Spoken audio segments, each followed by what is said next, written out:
हाय, मैं हूं अंजलि और आज हम लोग समझेंगे वेट के बारे में। वेट क्या होता है?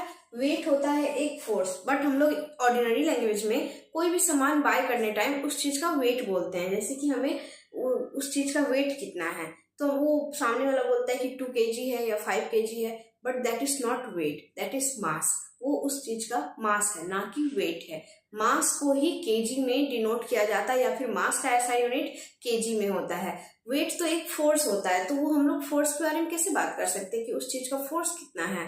तो वो हम लोग गलत यूज करते हैं। That is not weight, that is a mass. तो वेट क्या होता है, आइए इसे डिटेल में समझते हैं। वेट होता है, it is a force with which earth attracts it. ये एक टाइप का फोर्स होता है जो कि अर्थ लगाता है अपने तरफ अट्रैक्ट करने के लिए। क्योंकि ये फोर्स है, इसलिए इसका ऐसा यूनिट जो फोर्स का होता है, ऐसा यूनिट फोर्स का क्या होता है? न्यूटन होता है। सो इसका भी ऐसा यूनिट, वेट का भी ऐसा यूनिट क्या है?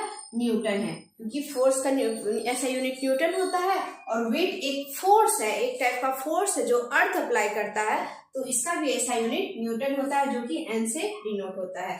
Third one is it can be zero when it is present on the centre of the earth. अगर कोई भी बॉडी है, अगर उसका वेट निकालना है, अगर वो सेंटर ऑफ द अर्थ पे प्रेजेंट है, इसका मतलब उसका जो वेट है वो जीरो होगा। क्योंकि at centre of the earth, जो अर्थ है वो कोई भी फोर्स नहीं लगाता है, तो अगर फोर्स जीरो है तो वेट भी जीरो होगा।